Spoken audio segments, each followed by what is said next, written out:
누가복음 10장 3절에서 16절 말씀까지인데요.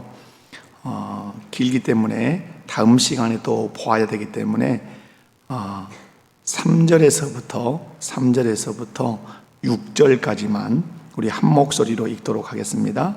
3절에서 6절만 읽겠습니다. 시작. 갈지어다 내가 너희를 보냄이 어린 양을 이리 가운데 보냄과 같도다. 전대나 배낭이나 신발을 가지지 말며 길에서 아무에게도 문안하지 말며 어느 집에 들어가든지 먼저 말하되 이 집이 평안할지어다 하라. 만일 평안을 받을 사람이 거기 있으면 너희의 평안이 그에게 머물 것이요 그렇지 않으면 너희에게로 돌아오리라. 아멘. 할렐루야. 오늘도 가정에서 예배를 드리는 우리 목포교회 성도 여러분, 또 예배당에 나와서 예배드리는 모든 성도 여러분, 말씀을 통해서 은혜 받는 시간 되시기를 주님의 이름으로 축원합니다. 성경을 좀 이렇게 보실 때 앞에 장도 보시고 뒤에 장도 보시고 앞에 문맥도 보시고 뒤에 문맥도 이렇게 보셔야 됩니다. 9장을 보면 예수님께서 12제자를 세상으로 보내십니다. 보내신 이유는 복음을 전하라고, 하나님 나라를 전파하라고 세상으로 보내시죠. 세상으로 보냄을 받은 12제자는 열심히 복음을 전했습니다. 그것을 6절에서는 이렇게 그 9장에서는 얘기를 어떻게 하냐면 병든 자를 고치고 복음을 전했다 이렇게 말씀을 합니다. 그리고 이제 10장으로 딱 건너와서 10장에서는 몇 명을 보내시냐면 70명을 보내십니다. 70명을 따로 세워서 예수님이 가시려고 했던 그 각 동네와 각 처소로 두 사람씩 짝을 묶어서 보냅니다. 보내시는 이유는 12제자와 동일한 사명입니다. 하나님 나라를 전파해라. 복음을 전파해라. 그리고 이제 이것이 쭉 누가가 지금 누가복음을 기록했기 때문에 누가가 어디로 또 넘어가죠? 사도행전으로 넘어가죠. 사도행전에 가보면 120명 그 제자들에게 주께서 사명을 또 주십니다. 동일한 사명이죠. 하나님 나라 복음을 전해라. 이 사명을 주시죠. 오늘 본문에서 예수님께서 70명을 따로 세우신 이 시기는 십자가를 지시기 한 6개월 앞두고 계십니다. 그러니까 예수님의 마음을 우리가 인간적으로 표현하면 급하신 거죠. 내가 떠날 기약이 가까이 왔는데 이제 내가 떠나가고 나면 내가 했던 일들을 이들이 해야 되는데 이들을 훈련시켜서 이들로 인하여 주님이 하셨던 그 일들을 이제 하게 하시는 거죠. 그래서 70명의 제자들을 따로 세우셔서 2명씩 짝을 지어서 이제 세상으로 보내신 그 일을 오늘 본문이 소개하고 있습니다. 제일 먼저 오늘 우리가 첫 번째 볼 수 있는 게 뭐냐면 우리가 들어야 하는 음성이 있다고 하는 사실입니다. 뭐라고요? 우리가 들어야 하는 음성이 있어요. 그게 이제 3절인데요. 3절을 여러분 한번 읽어볼까요? 3절 시작. 갈지어다 내가 너희를 보냄이 어린 양을 이리 가운데로 보냄과 같도다. 아멘. 3절을 시작할 때 어떻게 시작했습니까? 갈지어다 이렇게 소개를 했어요. 그냥 보면 그냥 어떤 갈지어다 이렇게 가라 이런 말인 것 같지만 이 10장 3절에서 쭉 읽어보면 예수님께서 그냥 가라 이렇게 말씀하시지 않는다는 사실을 알 수 있어요. 17절, 18절, 19절, 20절 말씀을 보면 70인이 돌아와서 예수님께 보고를 하거든요. 그런데 어떤 단어를 제자들이 쓰냐면 항복이라고 하는 단어를 17절에서 씁니다. 어떤 단어를 썼다고요? 항복. 항복이라고 하는 단어는 군사적 용어고 또 전쟁 용어입니다. 항복. 그럼 여기서 갈지어다 라고 하고 난 이후에 가서 승리하고 와서 한 얘기란 말이에요. 항복했습니다. 그러면 이 가라 하는 이 말은 어떤 말로 여러분 들려야 합니까? 전쟁터로 가라 이런 말씀이에요. 우리가 전쟁할 때 그 소대장이나 중대장이나 대대장이나 사단장이 저 적군이 앞에 진을 치고 있는데 저 적군을 무찌르기 위해서는 어떻게 해야 돼요? 적군으로 가야 되죠. 우리 육군의 외침은 그거죠. 돌격 앞으로 이렇게 하는 거예요. 돌격하라. 돌격 앞으로. 마치 갈지어다 라고 하는 이 말은 적군을 마주하고 있는 군대의 대장이 자기 부하들에게 돌격 앞으로 하는 것과 같은 말이에요. 여러분, 마태복음 28장 19절에서 20절 말씀, 여러분 잘 아시는 말씀이잖아요. 어떻게 말씀하냐면, 그러므로 너희는 어떠하여 가서, 그러므로 너희는 가서 모든 민족을 제자로 삼아 아버지와 아들과 성령의 이름으로 세례를 베풀고 내가 너희에게 분부한 모든 것을 가르쳐 지키게 하라. 볼지어다 내가 세상 끝날까지 너희와 항상 함께 있으리라 하시니라. 여기 19절에서 그러므로 너희는 가서란 말이에요. 가라 하는 말이 가장 앞에 있어요. 가라. 무슨 말인가? 마태복음 28장 19절에서도 예수님은 여전히 뭐하라고 얘기하는 거죠? 가라 이렇게 얘기한다. 오늘 누가복음 10장에서도 갈지어다 이렇게 외치신 예수님이 그렇게 말씀해요. 오늘 저와 여러분이 들어야 하는 음성이 있다 이 말이죠. 오늘 그리스도인들이 들어야 하는 음성은 어떤 음성이에요? 배고프냐? 밥 먹었냐? 잘 잤냐? 이런 음성도 들어야 되겠지만, 진짜 우리 그리스도인과 우리 교회 공동체가 들어야 되는 하나님의 음성, 우리 주님의 음성은 우리의 대장 되신 예수님께서 외치시는 어떤 음성을 들어야 되죠? 갈지어다, 갈지어다, 갈지어다, 가라, 가서 라고 하는 이 음성을 우리 그리스도인들이 들어야 되고 교회 공동체가 들어야 돼요. 그리고 그 음성을 들었다면 반드시 복음을 들고 복음의 전사로, 복음의 군사로 세상에 나아가서 하나님 나라를 전파해야 된다는 사실이죠. 이것이 우리 그리스도인들의 책임이고 의무라고 하는 사실입니다. 사랑하는 성도 여러분, 저와 여러분이 오늘 들어야 됨에도 불구하고 듣지 못하는 음성이 이것일 수 있어요. 오늘 우리 주님이 우리에게 뭐라고 외치고 계신다고요? 갈지어다. 우리 목포교회 성도들아, 갈지어다. 가서 제자를 삼아라. 세례를 베풀어라. 내가 가르쳐 분부한 모든 것을 가르쳐 지키게 해라. 가서 갈지어다. 사랑하는 우리 목포교회 모든 성도 여러분, 갈지어다 라고 외치시는 우리의 대장 되신 예수님의 이 음성을 듣는 이 밤이 되시기를 주님의 이름으로 축원합니다. 아멘. 두 번째로는 우리가 치러야 하는 영적인 전쟁이 있습니다. 여러분, 예수님께서 제자들을 복음전도 현장으로 보내시면서 이렇게 말씀해요. 3절 말씀을 보면 이렇게 말씀하죠. 자, 3절을 한번 성경책에 한번 펼쳐져 있는 대로 한번 읽어봅니다.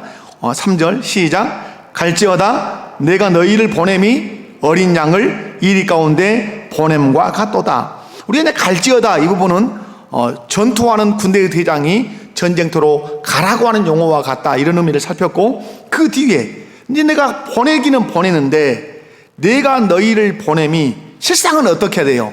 너희는 이리같이 강하고 너희 앞에 있는 적군은 양과 같이 약하다. 이렇게 하면 이게 말이 맞는 말이란 말이에요. 근데 오늘 예수님께서 하신 말씀은 내가 너희를 보냄이 어린 양을 어디 가운데 보냄 같도다. 이리 가운데 보냄 같도다. 상식으로 맞다 틀리다. 상식으로 틀린 것이죠. 여러분, 우리 군대는 방위병이요. 방위. 근데 방위를 제가 무시하는 건 아닙니다. 방위병. 그런데 적군은 특전사요. 그러면 이게 보낸단들 이게 이기겠습니까? 저기서는 한 명이 20를 처리할 것인데 우리는 100명이 열을 못 감당할 그런 전력인데, 마치 지금 그런 상황이란 말이에요. 내가 너희를 보냄이 양을 이리 가운데 보낸 것 같도다. 여러분, 어린 양과 이리는 싸움의 대상이 안 돼요. 이리는 맹수고 양은 가축이에요. 어떻게 가축과 양이 싸움의 대상이, 그 가축과 그 맹수가 싸움의 그 상대가 되겠어요? 그런데 예수님은 어린 양과 같은 제자들을 이리떼가 득실거리는 그 이리떼 가운데 보내시겠다고 이렇게 말씀해요. 이 말씀을 통해서 주님이 지금 우리에게 풍겨주시고자 하는, 느끼게 하시는 그 느낌이 있죠. 그게 뭐죠? 복음을 전하는 것은 그냥 전하는 것이 아니라 이건 치열한 생명을 걸고 싸우는 영적인 전쟁과 같다는 사실을 우리에게 가르쳐주고 있어요. 치열한 영적인 전쟁이다. 그런데 여러분, 어째요? 여러분이 군대 대장이라면 보내겠어요, 안 보내겠어요? 나는 우리 편은 양이야, 저기는 이리떼야, 이빨이 크고 발톱도 막 포악하고 왕. 그러면 양이 왕 하고 소리라도 지릅니까? 매. 그 정도지. 그럼 여러분 보내겠어요, 보내지 못하겠어요? 못 보내죠. 그런데 오늘 예수님은 어째요? 내가 너희를 보낸다. 양과 같지만 이리떼 가운데 너희를 보낸다. 이렇게 말씀을 하고 있어요. 어린 양과 같은 제자들을 이리떼 가운데 보내실 때, 그럼 여러분 예수님 바보예요? 아유, 예수님 바보구나. 매 하는 염소를, 양들을 왕 하는 이리떼한테 보내는 바보구나, 이런 겁니까? 그럼 우리는 하나 생각해야 되죠. 양을 이리떼 가운데 보내시는 대장이라면 비책이 있으시겠지, 어떤 큰 전술이 있으시겠지, 이 생각은 떠올려야 정상 아니겠어요? 여러분 성경을 읽으시면서 그렇게 떠올려 보셨습니까? 떠올리셔야 돼요. 여러분 어떤 대책이 분명히 주님께 있겠죠. 왜? 예수님은 지혜로우신 분이기 때문에, 지혜의 왕이시기 때문에 그래요. 그 대책이 무엇일까요? 그 대책을 우리 성경에서 찾을 수 있어요. 10장 17절. 여러분 10장 17절 다 같이 한번 읽습니다. 시작. 70인이 기뻐하며 돌아와 이르되 주여 주의 이름이면 귀신들도 우리에게 항복하더이다. 아멘. 돌아와서 승리의 보고를 할 때 우리는 총으로 이겼습니다. 우리는 칼로 이겼습니다. 우리는 양의 이빨로 이겼습니다. 양의 발톱이 있어요. 양은 발굽이죠. 발굽. 그죠? 발굽이죠. 그걸로 이겼습니다. 이러지 않았어요. 제자들이 돌아와서 우리가 이겼습니다. 이리떼 같은 그 세력들을 내가 이겼습니다. 이겼는데 무엇으로 이겼습니다? 주의 이름으로 이겼습니다. 할렐루야. 어린 양과 같은 제자들에게 이리떼의 이빨과 이리떼의 발톱과 그 사나움을 제압할 수 있는 무기를 예수님이 들려보내셨는데, 그것이 무엇이다? 예수님의 무엇이었다? 이름이었다. 아멘. 여러분, 우리가 사극을 보면 임금이 암행어사라는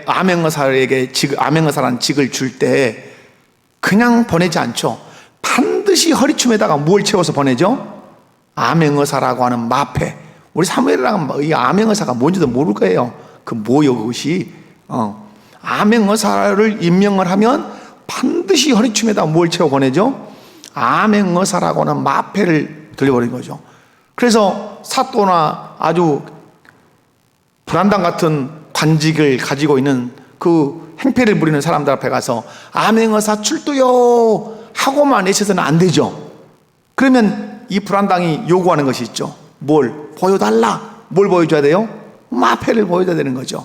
그래서 마치 임금은 암행어사를 임명하면 마패를 들려보내는 것처럼 우리 주 예수님은 우리 양과 같은 우리를 이리떼와 같은 세상 가운데 복음 전도자로 보낼 때 그냥 보내지 않고 우리 가슴에, 우리 정신 속에, 우리 마음 속에 외칠 수 있는 큰 능력의 이름, 예수의 이름을 새겨서 예수의 이름을 외칠 수 있는 그 믿음을 주셔서 우리를 세상으로 보낸다고 하는 사실이에요. 아멘이십니까? 여러분, 예수님의 이름의 능력이 어떤 능력인가? 여러분 성경에 눈을 한번 보십시오. 17절 보셨죠?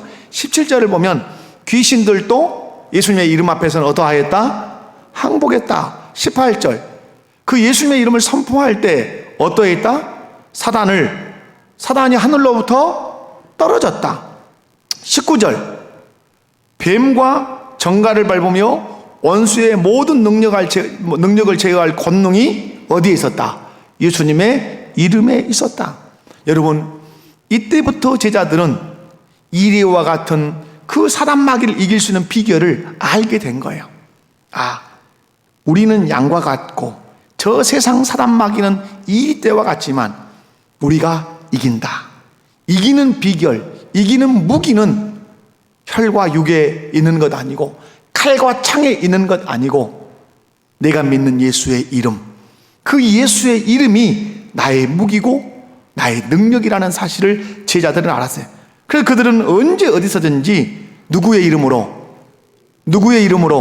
예수의 이름으로 병든 자를 고치고 귀신을 물리치고 예수의 이름으로 모든 문제를 해결하며 하나님 나라가 도래하였음을, 하나님 나라 왕이 예수 그리스도임을 그들은 날마다 선포하며 살았어요. 이것이 이제 누가복음으로 넘어가 보면 여러분 그렇게 겁에 질려서 그냥 산토끼 마냥 예수님 승천하시고 할 때까지 하시고 나서까지 승천하시기 전까지 그들이 그 갈릴리 바다에 가서 다 고기 잡았던 사람들 아니에요? 그런데 성령의 임재를 경험한 이후에 그들이 능력을 발휘합니다. 여러분 사도행전 3장 6절에서 10절 아마 화면에 띄어지나요? 자, 사도행전 3장 6절에서 10절을 한번 읽어보겠습니다. 시작. 베드로가 이르되 은과 금은 내게 없거니와 내게 있는 이것을 내게 주노니 크게 나사렛 예수의 이름으로 일어나 걸으라. 다시 한번 나사렛 예수 그리스도의 이름으로 일어나 걸으라 하고 오른손을 잡아 일으키니 발과 발목이 곧 힘을 얻고 뛰어 서서 걸으며 그들과 함께 성전으로 들어가면서 걷기도 하고 뛰기도 하며 하나님을 찬송하니 모든 백성이 그 걷는 것과 하나님을 찬송함을 보고 그가 본래 성전 미문에 앉아 구걸하던 사람인 줄 알고 그에게 일어난 일로 인하여 심히 놀랍게 여기며 놀라니라. 아멘, 아멘. 여러분 베드로와 요한이 예수님의 제자들입니다. 그런데 그 예수님이 이미 승천하고 안 계십니다. 살기가 등등한 예루살렘에 그들이 머물고 있었습니다. 마가의 다락방에서 성령이 기름 붓듯 불같은 성령으로, 바람 같은 성령으로, 비둘기 같은 성령의 그 임재를 경험한 이후에 그들 안에 강하고 담대한 믿음이 생겼습니다. 복음을 전했습니다. 기도하기 위해서 성전에 올라갑니다. 성전 미문에 앉아있는 한 사람이 한 푼 줍시오, 한 푼만 주세요 라고 외칩니다. 사도들은 전대를 가지고 다니지 않았습니다. 오늘 본문에 나오는 그 말씀이 그 이유가 된 것은 분명할 것입니다. 너희가 전대 가지지 마라, 두보로 가지지 마라. 아마 그런 가르침에 의해서 사도들은 아무것도 가지지 않고 살았던 거죠. 줄 돈 아무것도 없었죠. 그때 베드로가 그 성전 미문에 앉아있는 그 안진뱅이를 보고 은과 금 줄 것 내게 없지만 그것보다 더 좋은 것 줄 것 내게 있으니 나사렛 예수의 이름으로 일어나 걸어라. 아멘. 그때 오른손을 잡아 일으킬 때 그의 발목에 힘을 얻고 그가 걷기도 하며 뛰기도 하면서 성전 미문에 앉아서 구걸만 했던 그 사람이 그 바구니를 던져버리고 성전에 들어가서 걷기도 하며 뛰기도 하며 누구를 찬송했다? 하나님을 찬송했다. 사랑하는 성도 여러분, 오늘 우리 그리스도인들의 능력이 무엇이어야 합니까? 오늘 여러분의 능력이 무엇이어야 합니까? 우리 집안의 재산이어야 합니까? 우리 집에 좋은 차여야 합니까? 나의 학력이어야 합니까? 나의 건강이어야 합니까? 그것이 우리의 능력이어야 합니까? 성경은 한 번도 그것이 우리의 능력이어야 한다고 가르치지 않습니다. 우리 그리스도인들의 능력은 예수 그리스도의 이름, 그것만이 우리의 유일한 능력이라고 가르쳐주고 계십니다. 아멘. 우리 목포교회의 능력이 무엇이어야 합니까? 당신 교회의 능력은 무엇입니까? 라고 묻는다면 우리 교회의 능력은 나사렛 예수 그리스도의 이름의 능력입니다 라고 고백하는 교회 공동체가 되어야 될 줄로 믿습니다. 우리의 능력, 우리 교회의 능력은 물질도 아니고 화려한 환경도 아니고 많이 배운 배움도 아닙니다. 저와 여러분의 능력, 우리 교회의 능력은 나사렛 예수의 이름인 줄로 믿습니다. 아멘이십니까? 할렐루야. 예수님의 이름을 선포하면 그 이름의 주인 되신 예수님께서 역사하실 줄로 믿습니다. 예수님의 이름을 선포하면 그 이름의 명예를 가지신 예수님께서 자기 이름의 명예를 위해서라도 역사하신다 이 말이에요. 그 믿음을 가지고 오늘부터 여러분 선포하셔야 돼요. 코로나19라고 하는 이 바이러스 앞에서 선포하셔야 돼요. 누구의 이름을? 예수의 이름을. 병든 자 앞에서 선포해야 돼요. 누구의 이름을? 예수의 이름을. 우리 인생의 문제 앞에서 당당하게 선포해야 돼요. 누구의 이름을? 예수의 이름을. 할렐루야. 그래서 여러분 예수의 이름으로 명하노니 코로나야 떠나갈지어다. 예수의 이름으로 명하노니 모든 질병아 떠나갈지어다. 예수의 이름으로 명하노니 가난과 저주야 떠나갈지어다.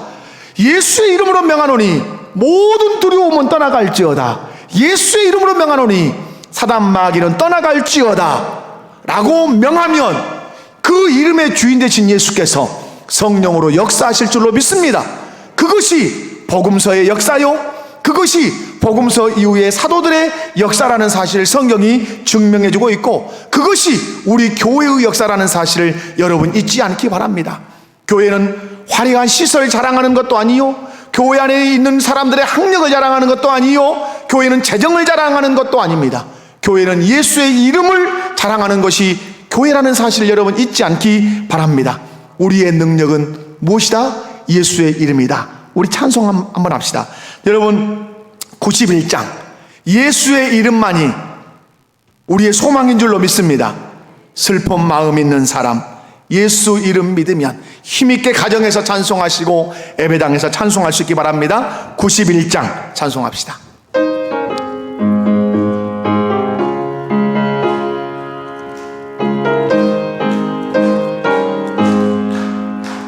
슬픈 마음 있는 사람, 예수의 이름 믿으면 영원토록 변함없는 기쁜 마음은 누구의 이름? 예수의 이름. 세상의 소망이요 예수의 이름이 전국의 기쁨일세. 거룩하신 주의 이름 너희의 방패 삼으라. 환난 시험 당할 때에 주께 기도. 예수의 이름에, 예수의 이름이 세상의 소망이요 예수의 이름이 전국의 기쁨일세.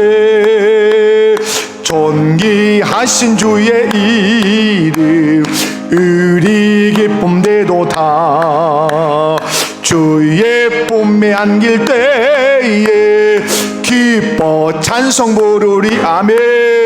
예수의 이름이 세상의 소망이요 예수의 이름이 전국의 기쁨. 우리 갈 길 다간 후에, 우리 갈 길 다간 후에 보좌의 앞에 나아가 왕의 왕께 경배하며 멸류관을 드리리.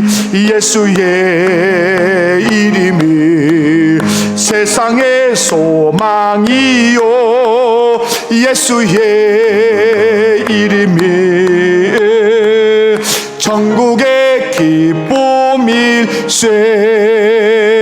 아멘. 예수의 이름만이 저와 여러분의 소망인 줄로 믿습니다. 예수의 이름만이 우리 목복교의 소망인 줄로 믿습니다. 예수의 이름만이 이 민족의 소망인 줄로 믿습니다.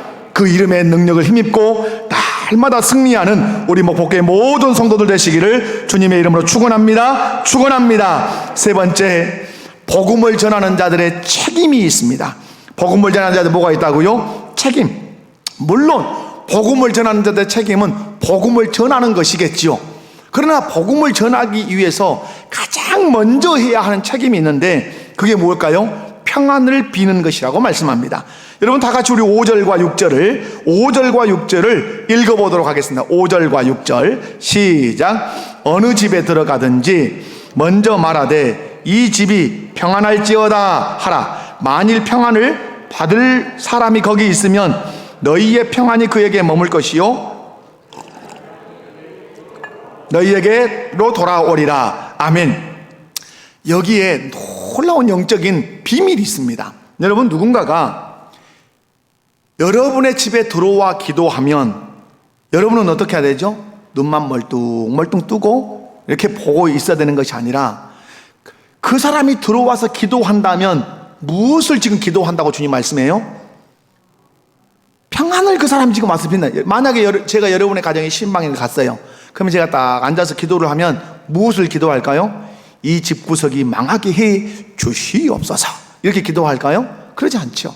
문제가 있거나 아니면 아무 문제가 없다 할지라도 제가 들어가면 가장 먼저는 주의 이름으로 이 가정이 복을 받도록, 하나님 주신 은혜와 평안을 누리도록 간절히 기도하겠죠. 그러면 여러분이 믿음의 사람들이 와서, 예수를 믿는 성도들이 와서 이렇게 기도를 하면 여러분은 어떻게 해야 돼요? 마음 가운데 받아들여야 되죠.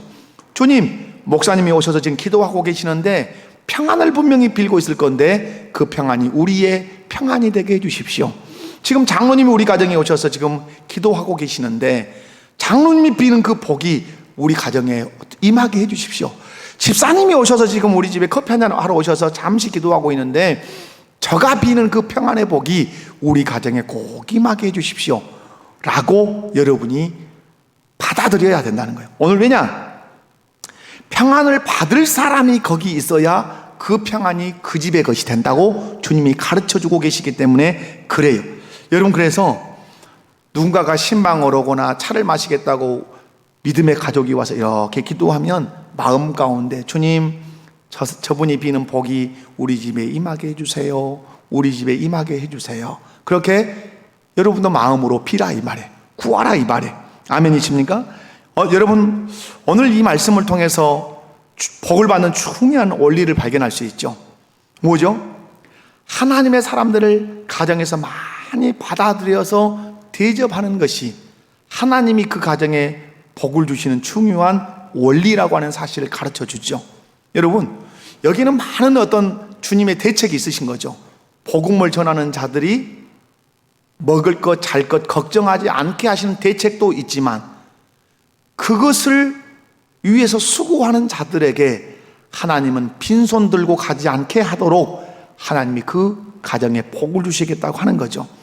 그러므로 저는 우리 목포교회 성도들이 가정에 믿음의 사람들을 많이 초청해서 대접하는 은혜가 있기를 원합니다. 아멘이십니까? 여러분, 믿음의 사람들, 제가 지금 믿음의 사람들이라고 그랬어요. 왜? 믿음의 사람들만이 그 가정에 가야 뭘 빌 수 있습니까? 평안을 비는 기도를 해요. 이웃집 개똥이 엄마, 여기 보현정사 다니는 개똥이 엄마 커피 한잔해 오면 복 빕니까? 아니요. 눈만 멀뚱멀뚱 뜨고 뭔 커피 줄 것이요? 맥심이요? 뭐 블랙이요? 이런 얘기만 하죠. 그러나 여러분, 옆집에 사는 집사님을 부르면 그 집사님은 반드시 와서 뭐 하죠? 주 예수의 이름으로 그 가정에 복이 임하도록 짧게라도 기도한다 이 말이에요. 그런 의미에서 저는 우리 성도들이 믿음의 사람들을 가정으로 많이 불러들여서 그들을 대접하신다면 하나님이 그들이 비는 그 복을 통해서 여러분 가정에 분명히 복을 주신다고 저는 믿습니다. 그리고 여러분이 누군가의 집에 초청을 받으면 어떻게 해야 돼요? A상 기도하지 말고 오늘 이 말씀을 심도 있게 기억하고, 우리가 복음을 전하러 가든 누군가의 집에 초청을 받아서 가든 우리가 해야 할 일은 무엇이구나, 그 가정에 평안의 복을 비는 것이구나 하는 이 책임이 우리에게 주어진 줄 알고 누구 집에 들어가면 잠깐 이렇게 하지 말고 그 가정에 진정한 평안의 복을 위해서, 이들 부부가 믿음 안에 잘 서기 위해서, 이들의 자녀들이 하나님 나라의 영광을 위해서 지혜롭게 자라고 훌륭한 믿음의 사람이 되기를 위해서, 이 가정에 우환질고 걱정, 근심이 없도록 주께서 산을 타르러 막아주시기를 위해서, 날마다 교회 생활할 때 하나님의 은혜를 늘 받는 가정이 되기를 위해서 여러분이 간절히 기도해야 된단 말이에요. 그리고 그 가정에 있는 사람은 그가 비는 복이 하나님 내 복이 되도록 은혜를 주십시오 하고 마음의 문을 활짝 열고 그 복을 받을 준비를 하면, 이 두 개가 딱 맞아 떨어지면 그것이 우리 가정에 복이 된다 이 말이에요. 아멘이십니까? 근데 요즘은 담임 목사가 집에 오는 것도 싫어하죠. 저는 이런 말씀들을 보면서 역시 사단은 영리하다 이런 생각을 해요. 혹시 여러분 저를 한번 여러분 집으로 초청을 하십시오. 틈틈이 그냥 차 한 잔도 좋고 틈틈이, 아니면 여러분의 교구장인 장로님들 초청하십시오 집으로. 아니면 구역 식구들 초청하십시오. 그리고 대접하십시오. 근데 사단이 이 복의 원리를 너무 잘하는 거죠. 그죠? 사단은 믿음의 사람이 믿음의 사람의 가정에 가서 복을 빌면 하나님이 그 복을 주신다는 이 언약이 있기 때문에 사단은 사생활이라고 하는, 내 개인 공간이라고 하는 이런 마음을 철저하게 심어서 사람들이 우리 집에 오지 못하도록 딱 바리케이트를 치는 거죠. 그래서 하나님이 주신 그 평안의 복을 누리지 못하게 하는 것이죠. 속지 맙시다. 어떠지 맙시다? 속지 마라. 저를 초청하기가 어려우면 옆에 있는 여러분의 구역 식구들, 친한 사람들 자꾸 초청해서 커피 한잔 하게 하고, 그리고 그들이 와서 우리 가정에서 기도를 하면 저들이 비는 복이 우리 가정에 꼭 임하게 달라고 여러분이 사모하시기 바라요. 여러분, 여기서 평안이라는 말, 이건 우리 그리스도인들이 많이 용어로 이 얘기를 해요. 평안은 샬롬이에요. 히브리어로 샬롬. 이건 헬라어적 표현으로 하면 에이레네예요. 같은 말이야, 이 말에. 그죠? 같은 말이에요.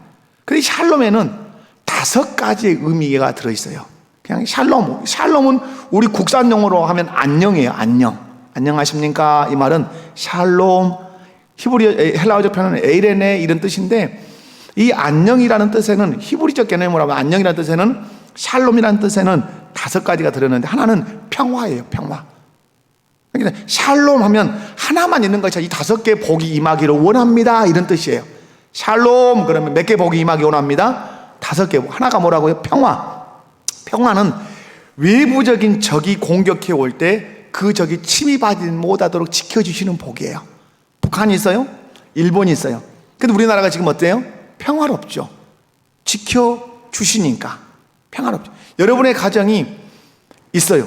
근데 여러분의 가정에 우한, 질고, 걱정, 근심, 염려가 침입하지 못하도록 지켜주어야 여러분의 집이 뭐가 있어요? 평화가 있어요. 그리고 남편과 아내가 적대적인 감정을 품지 못하도록 지켜주어야 평화가 있는 것이죠. 그래서 샬롬은 평화의 의미가 있어요. 또 하나는 평강의 의미가 있어요. 평강이 있을지어다. 예수님 그랬죠. 평강은 마음의 편안함이에요. 마음의 편안. 평화는 밖에서의 평안함이라면 평강은 내적인 평안함이에요. 이 2가지가 있어야 진짜 행복함이죠. 내적인 평안함이 있고 밖에 평화가 없을 수도 있고, 밖에 평안은 있는 것 같은데 내적인 평강이 없을 수도 있어요. 그런데 평강은 내적인 평안함, 두려움이 없는 상태예요. 또 하나는 정의예요. 정의라는 말은 불의함이나 불법이 내 삶에서 없는 거예요. 또 하나는 질서예요. 무질서하지 않아. 아버지, 엄마, 자녀의 질서가 있어요. 그리고 삶의 질서가 있어요. 그것이 여러분, 질서 있는 것과 질서 없는 것은 너무너무 차이가 나는 거죠. 선진국과 후진국의 차이가 뭐예요? 질서 차이예요. 질서. 그 선진국은 질서가 있어요. 우리나라가 선진국이라고 지금 우리 개발도상국 이렇게 하다가 세계가 지금 저기는 개발도상국 아니네, 선진국이네 그랬죠. 선진국은 먹고 사는 것 같고 선진국이라고 안 해요. 미국이 얼마나 잘 먹고 잘 사는 나라라고 우리가 얘기해요. 아메리칸 드림이라고 하는 것이 있었잖아요. 그런데 선진국이 아니다 이렇게 한단 말이에요. 사람들이 어떤 것이 선진국이 아니다, 이 머리 상태가 선진국이 아니다. 코로나19 사태가 일어나니까 막 가게 유리창을 깨고 약탈해가고 그러잖아요. 그리고 이 가게에 진열되어 있는 상품들이 아무것도 없어, 다 사재기 하니까. 근데 우리나라는 어때요? 세계가 막 눈을 동글동글 이렇게 막 동그랗게 뜨고 깜빡깜빡하면 저 이상한 나라다 이런단 말이에요. 밤이 돼도 약탈을 안 해. 이 코로나19 바이러스가 재난이 왔어도. 마트에 군데군데 빠지긴 하지만 금방금방 채워져. 늘 가득가득 채워져 있어. 그래서 세계 사람들이 대한민국을 이번 코로나19 바이러스 재난을 통해서 고백하는 것이, 말하는 것이 있죠. 대한민국 어떤 나라다? 선진국이다. 왜 선진국이에요? 정신이 선진국이란 말이에요. 정신이 선진국. 우리는 밤에 다니는 누군가를 해하려고 하는 그런 본능을 안 가졌어요. 우리 민족은 어떻게 하든지 약자를 보호하려고 하는 그 본성을, 우리가 그런 선한 본성, 정의라고 하는 그 본성을 다 가지고 있단 말이에요. 자녀를 보아도 누구 자녀처럼 보는, 내 자녀처럼 보는, 사람을 보아도 내 이웃처럼 보는 그런 마음과 심성을 우리가 다 가졌단 말이에요. 그런데 여러분, 그런 질서, 그것이 샬롬이에요. 마지막에는 조화. 다르잖아요. 장혜숙 씨와 제가 다르잖아요. 남자고 여자고, 나는 힘이 세고 저분은 힘이 없고. 그러니까 제가 막 힘으로 막 하면서 힘으로 하지 않잖아요. 무거운 것이 있으면 누가 들까요? 제가 들죠. 여보, 이 주세요. 내가 들게. 이렇게 하고. 막 음식물 같은 거, 아파트를 살아보니까 막 이거 버릴 것이 많습니다. 그러면 할 수 있으면 제가 들고 내려가서 버리고, 논놀 박스에다 버려주기도 하고, 교회 올 때 버려주기도 하고, 그렇게 막 해요. 왜? 다르지만 상호 보완함으로 조화를 이루는 것이요, 조화. 그때 샬롬이 있는 것이죠. 여러분, 플러스 마이너스가, 여러분, 조화를 이루어야 전류가 이렇게 흐르는 거잖아요. 여러분, 샬롬에는 몇 가지 뜻이 있다? 5가지 뜻이 있어요. 그러나 여러분, 그래서 여러분, 축복할 때 샬롬, 마음을 다해서 샬롬 하면 몇 가지 복을 축복하는 거예요? 5가지의 복. 모르지만 기억은 샬롬에는 몇 가지가 있다? 5가지. 샬롬. 목사님 샬롬. 장로님 샬롬. 권사님 샬롬. 집사님 샬롬. 희연이 샬롬. 몇 가지? 5가지. 이 복을 누가 주신다는 거예요? 하나님이 주신다는 거예요. 여러분, 그래서 복음을 전하는 자들에게 주님 부탁하셨죠. 어느 집에 들어가든지 무엇을 빌어라? 평안을 빌어라. 그럼 이거 주님이 무슨 의도를 가지고 계신 걸까요? 그 모든 가정마다 하나님이 주시는 샬롬이 있기를 원한다. 하나님 주시는 평안을 다 누리기를 원한다. 그런데 다 누린다, 다 못 누린다? 다 못 누린다. 어떤 집은 받아들여서 그 샬롬의 복을 다 받아들이지만 어떤 사람은 거절한단 말이에요. 그 믿음의 사람을 거절함으로 샬롬의 복을 거절해. 그 믿음의 사람을 거절함으로 예수님을 거절하고, 예수님을 거절함으로 하나님 아버지를 거절한다고 16절에 그렇게 얘기를 해요. 여러분, 여러분에게는 샬롬의 복을 받을 수 있는 준비가 다 되시기 바랍니다. 여러분의 가정에 특별히 믿음의 사람들이 오겠다고 말하면, 우리 가정에 장로님이, 집사님이, 예수 믿는 성도님이 오신다고 얘기하면 핑계거리를 찾지 말고 무엇이 오구나, 무엇이 오구나, 샬롬의 복이 오구나 라고 기억해야 돼요. 저는 제 매형을 개인적으로 많이 존경합니다. 저희 매형을 많이 존경하고 저희 가족들은 저희 매형을 아주 귀히 여깁니다. 딸이 하나밖에 없거든요, 저희 집에. 근데 이 애동딸을 이렇게 데려간 매형이에요. 저희 누님이 그래도 얼굴은 꽤 미모가 있습니다. 제가 볼 때, 제가 남자로서 여자를 볼 때도 미모가 있어요. 그런데 저희 누님을 이제 아내로 삼은 분이죠. 왜 고마운가? 저희 누님한테 잘했는지 잘못했는지 잘 모르지만 저희 아버님, 저희 어머님, 특별히 저희 어머님이 췌장암으로 돌아가셨습니다. 그래서 원자력병원에서 시술을 좀 하고 요양을 해야 되는데, 서울에는 저희 누님 집이 가장 가까웠습니다. 누님은 친정 어머니니까 고민스러울 거 아니에요. 저희 매형이 해준 고백이 있었습니다. 그리고 잘 모셨습니다, 저희 매형이. 그리고 이쪽에 내려오셔서 여기서 이제 돌아가셨는데, 저희 매형이 어떤 고백을 했냐면, 복덩어리가 들어오네. 복덩어리가 들어오네. 왜 그렇게 고백했을까요? 5계명을 말하면서 고백했어요. 부모를 공경하라. 그리하면 땅에서 잘되고 네가 장수하리라 하는 그 복덩어리가 지금 들어오네. 잘 모시세. 잘 모시세. 잘 모셨어요. 저희 둘째 형님이 늘 하는, 매형 함부로 할 수 없는 이유가 거기 있다. 그런 것이죠. 여러분, 오늘 우리가 기억해야 되는 것, 예수 믿는 사람들을 여러분의 가정으로 많이 초청하시고 그들과 교제하시고 그들이 우리 가정에 와서 복을 빌도록 하면, 그리고 여러분이 그 사람들을 잘 맞이하는 마음만 갖기만 하면 하나님 여러분의 가정 가운데 이 샬롬의 복을 주시겠다고 오늘 약속하고 계세요. 그러므로 손님을 맞이하는 것을 두려워하지 말고, 믿음의 사람이 우리 집에 오는 것은 무엇이 온다? 복이 온다. 저희 어제 17명 손님을 치렀거든요. 17명. 짜장면을 먹었어요. 짜장면. 근데 아내가 기쁨으로 맞이해서 차를 대접하고 식사를 대접하고 이렇게 했어요. 우리 교회 교인들이 아니고 제가 부목사 때 저와 함께 신앙생활을 했던 사람이 다 흩어져 사는데 그들이 어떤 모임을 이렇게 갖게 됐어요. 그래서 늘 해가 되면 제가 그때 좀 뭔가 좀 가르쳤다고 꼭 저를 초청하고 저희 집에 오기를 원하시고 그래서 이렇게 맞이하고 그러면 이제 다 결혼해가지고 애들도 있고 이렇게 하는데 얼마나 감사한지 몰라요. 어제 저희 집에 몇 명의 복덩어리가 왔어요? 17명의 복덩어리가 왔어요. 그들이 다 17명이 기도했을 거 아니에요.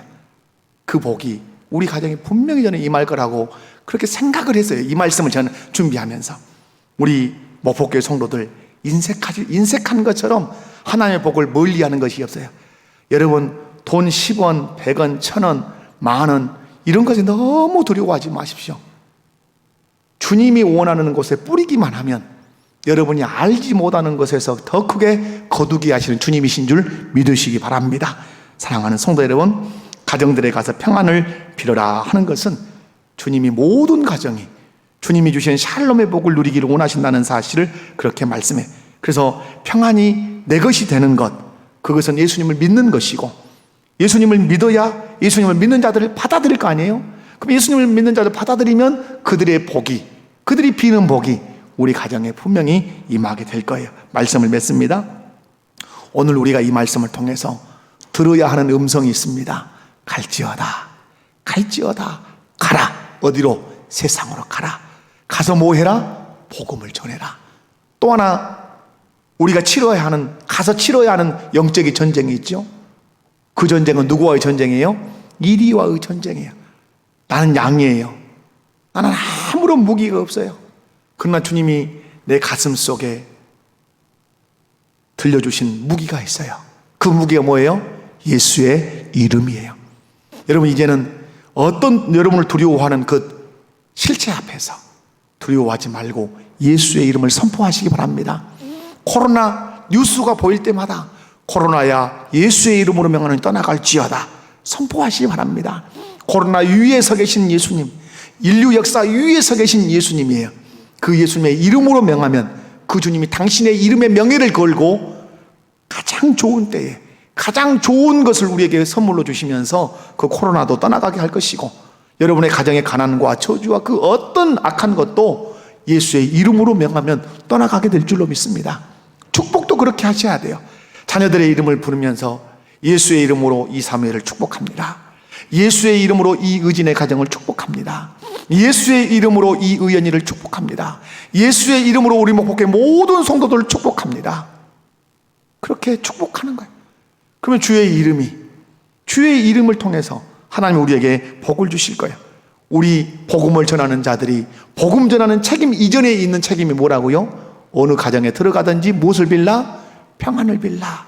샬롬, 샬롬, 샬롬. 몇 가지 복이 거기에 들어있다? 5가지 복이 들어있다. 그 복을 당신이 받기를 원합니다. 근데 그런 믿음을 가진 사람이 우리 가정에 와서 무릎을 꿇고 하나님 이 가정에 하나님의 샬롬을 주십시오 라고 기도할 때 하나님 저 권사님이 내게 우리 가정에 비는 저 샬롬의 복 우리 복이 되기 원합니다 하면 받을만 하면 그것이 너희의 것이 될 것이라고 약속하고 계세요.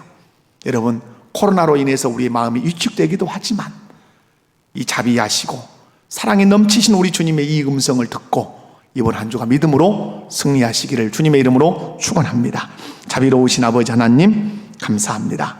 이 말씀 붙들고 믿음으로 또 승리하게 하여 주시옵소서. 거룩하신 예수님의 이름으로 기도하옵나이다. 아멘.